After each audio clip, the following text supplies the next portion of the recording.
Hey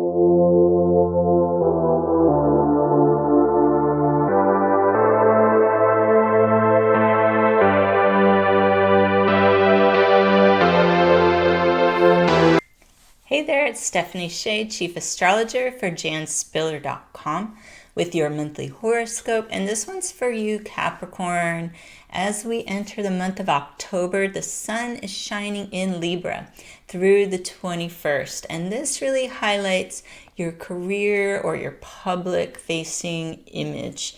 You can use the first part of this month to make some important personal or professional connections. Now, on the 22nd, the sun will move into Scorpio, and this will be favorable for collaborations as well, especially when it comes to humanitarian aid efforts or working with others on a social cause that you feel passionately about. There's a lot of solidarity available under this astrology. Now, this month is bookended by full moons on October 1st and 31st. So the October 1st full moon is in Aries. This does form a tense square to your sun in Capricorn, so issues at home or with a family member could take center stage. You're likely to feel this full moon the most strongly if you were born on or around December 31st of any year, or if you're a Capricorn rising person with about 9 degrees Capricorn rising. Either of those will feel it the most, but all Capricorns will probably be feeling this full moon, and you and others might be feeling confrontational.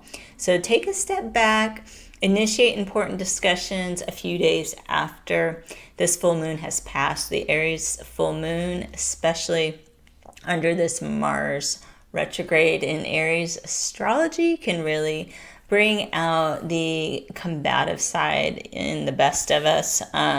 So it's going to be really important to stay conscious about that and resist the urge to engage in petty fighting and that type of thing. Now, the second full moon on October 31st is going to be in Taurus, and it's combined with a high intensity conjunction to the outer planet of Uranus.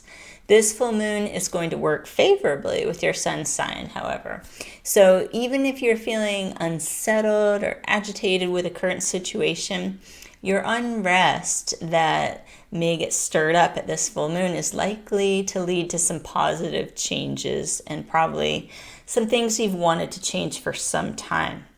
Keep an open mind and know that information that you receive around this time could prompt you to take a new approach to existing problems. You kind of are ready for a fresh outlook if there's been a stalemate of some sort.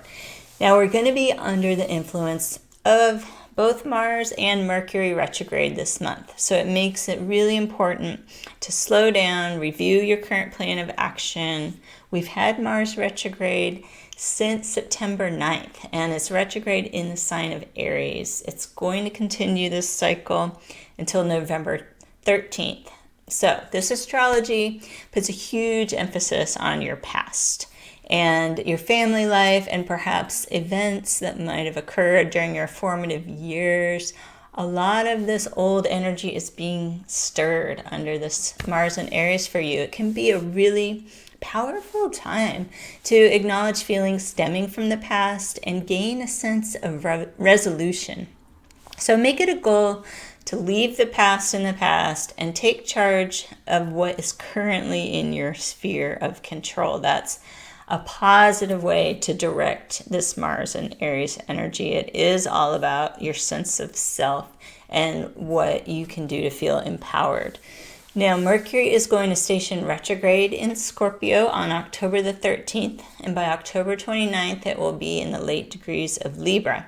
This makes the second half of the month a good time to renegotiate agreements and review information. It's not going to be great timing to start a new job or business, but it is a great time to research future work-related options. If you must start a new job or work-related project, be sure to leave room to change the plan as you go. It's really all about staying flexible and not getting attached to the be-all, end-all outcome at this time. We've got the Libra new moon, October 16th. That is supporting intentions related to your career, gaining recognition, long-term goals, partnership, and finding equitable solutions. So there is this new moon energy that's supporting your declaration of what you would like to cultivate as far as long-term plans go. But as far as initiating the action towards these plans, we are still in this retrograde cycle. So it's important to be aware of that when the new moon falls inside the retrograde cycle. Do set your intentions, do envision some things for the future, and then know you're going to have to wait. And these new moons during the retrograde cycle are actually very good for letting go of things. So if there's old habits, behaviors, things that you are ready to release, this October 16th new moon is actually a very powerful time for intentions that have to do with things like that. Now we've got Venus and Mercury moving into Libra on the 27th, and Mercury will station direct early November. So as we're moving into next month, your leadership skills are going to be highlighted, and there could be some other people relying on your strength. Now, I want to mention, if you're not already a member of janspiller.com, I encourage you to head over to the website and check out our memberships. You'll gain access to the best time to set your new moon intentions, as well as a heads up on really important upcoming astrology, such as retrogrades and eclipses, well in advance, so you can kind of make a map for your strategy based on the best use of the astrology. And I hope that you can be safe and be well. Have a good month of October. Just take it easy.